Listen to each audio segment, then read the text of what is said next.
There are hundreds of yesterdays that passed away, and so many tomorrows still to come. But remember, there's only one today, so make the best use of it, as if the topic which I'm going to discuss today, the poet has made it.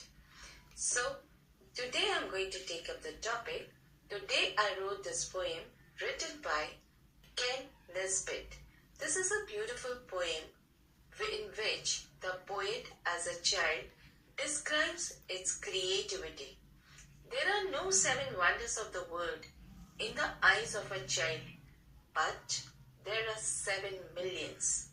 Believe you can, and you will. With this thought, let us start the topic.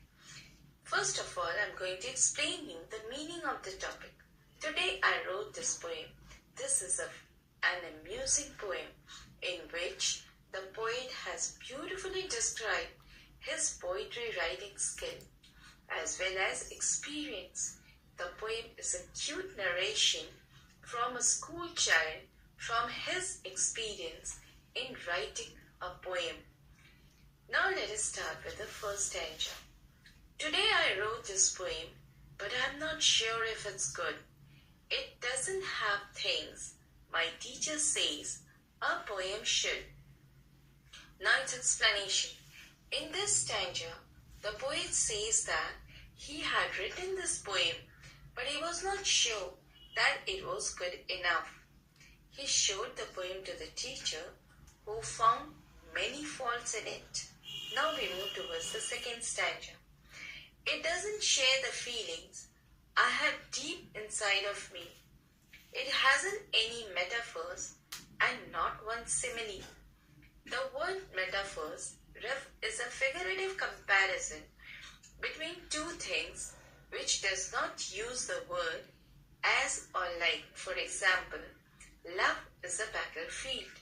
The word simile is also a figurative comparison between two things, but it uses the words like or as.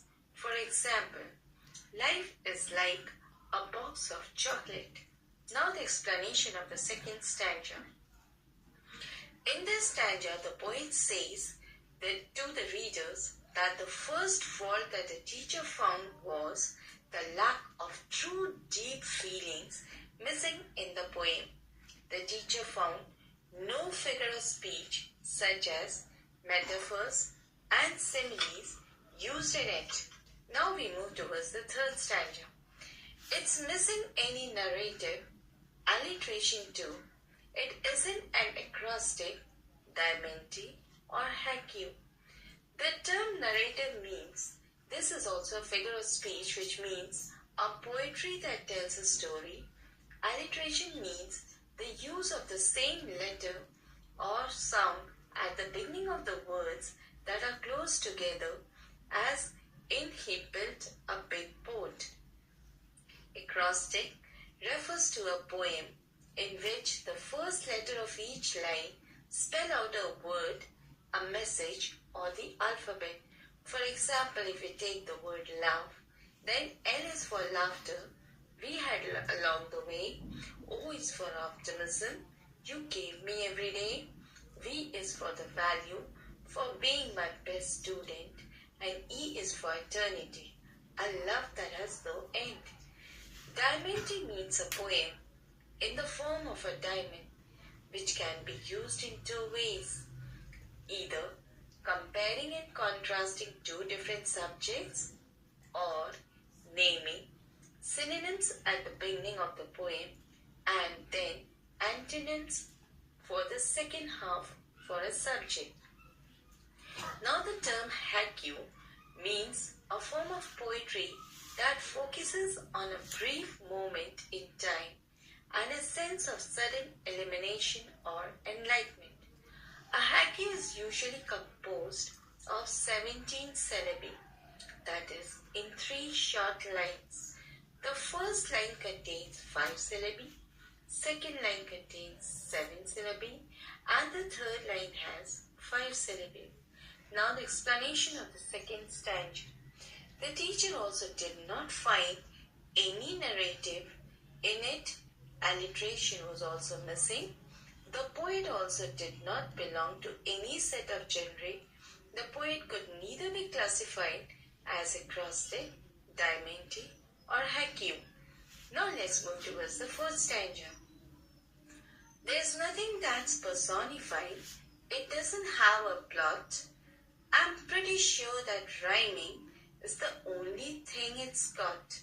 Now the word personification is a figure of speech in which non-living objects are compared to the human beings, and plot is a literary device which is termed in to describe the events that make up a story or the main part of the story.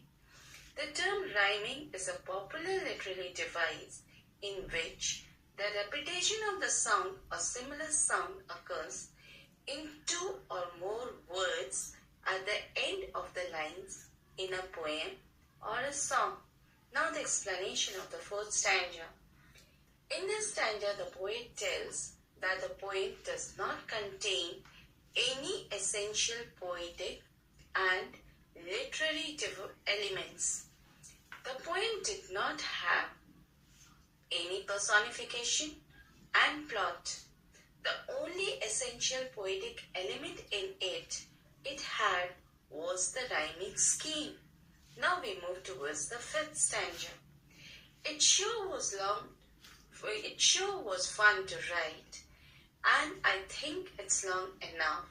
It's just too bad it's missing and all that great poetic stuff.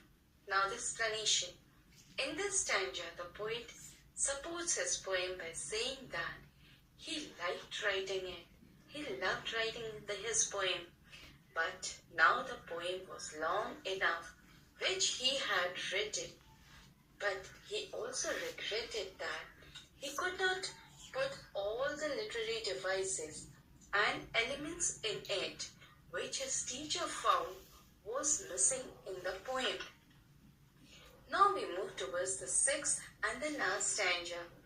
I put it on my teacher's desk, and wow, she made a fuss. She handed back my poem with an A plus plus plus plus. Now the explanation. In this stanza, the poet is proud of the fact that when he handed over the poem to the teacher on the teacher's desk for evaluation, the teacher gave him A plus in spite of making all the ever mentioned fuss as missing of all the figure of speech, etc. The teacher was proud because she was very much impressed at the creativity of the child. So, in order to motivate him, in order to encourage him, she gave A plus to him. She was very happy at his capability. Hence, whatever comes to your mind, and if you are fond of writing, do pen it down, as you can explore the world with your ideas, with your words, and with your talent. Hope you have understood the poem. Thank you.